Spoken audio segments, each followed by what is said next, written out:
Alors, comment Robert Downey Jr. est passé de SDF à super-héros milliardaire? Tout commence quand il a genre 5 ans, à New York. Son père est dans le ciné indé chelou, et au lieu de payer une babysitter, il le fout carrément dans ses films. Sympa, mais en 1971, un truc bien tordu va bouleverser sa vie. Son père lui file son premier pet à 6 ans. Ouais, 6. Et vu que papa est lui-même accro, il y a toujours de la drogue qui traîne. Résultat, Robert commence à se droguer avant même de savoir écrire son prénom. Dans les années 80, il est ado, accro, mais sacrément doué en jeu d'acteur. Il commence à tourner dans d'autres films que ceux de papa. Il fait même un passage chez Saturday Night Live. Et en 1992, paf, il joue Charlie Chaplin. Et là, explosion de carrière. Nominé aux Oscars, tout le monde l'adore. Mais bon, évidemment, il va tout gâcher. Mi-90s, il a 30 balais et il ajoute l'héroïne et le crack à son menu du jour. En 1996, il est défoncé au volant dans L.A. La police le stoppe, ouvre la portière et trouve Robert à poil, en train de hurler qu'il y a des rats partout. Il jette des rats imaginaires par la fenêtre. Et les flics, ils le laissent repartir, à poil. Mais attendez, c'est pas fini. Quelques semaines plus tard, recontrôle. Cette fois, il trouve de la drogue et un flingue. Bingo, prison. Et pendant sa liberté sous caution, il rentre chez lui. Enfin, c'est ce qu'il croit. En fait, il entre chez ses voisins, 17 maisons plus loin. Tranquille.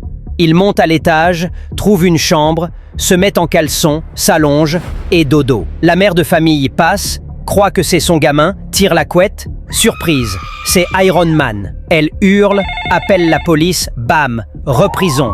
Et comme il est déjà célèbre, toute la presse s'en donne à cœur joie. Robert devient la blague de tous les late shows. Sa carrière part en fumée, il galère. Sean Penn, ouais, l'acteur, pète un câble, défonce sa porte et l'envoie en rehab. Robert y reste, quelques jours. Il s'échappe par la fenêtre, normal. Fait du stop jusqu'à l'aéroport, appelle son agent, prend un vol, et boum, il picole direct dans l'avion. Légende.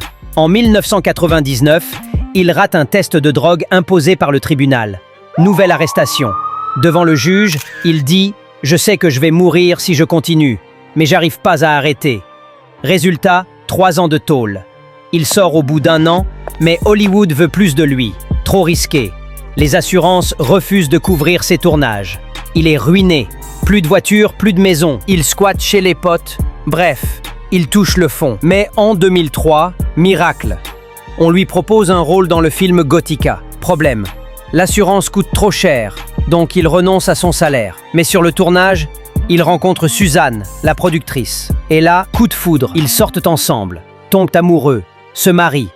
Et un jour, Suzanne lui dit cash, c'est moi ou la cam, tu choisis. Et là, pour la première fois de sa vie, il choisit autre chose que la drogue. Il fait le taf, cure, thérapie, 12 étapes, tout. C'est galère, mais il tient. À 38 ans, Robert est enfin clean. Mais attention, même sobre, personne ne veut encore de lui. Pour Hollywood, il reste un risque vivant. Sauf un gars, Jon Favreau. Il caste pour un nouveau film, Iron Man. Il voit Robert passer l'audition et dit direct « C'est lui, c'est Tony Stark. » Le studio, il panique. « Tu veux confier l'avenir de Marvel à un ancien camé à moitié fou? T'es malade.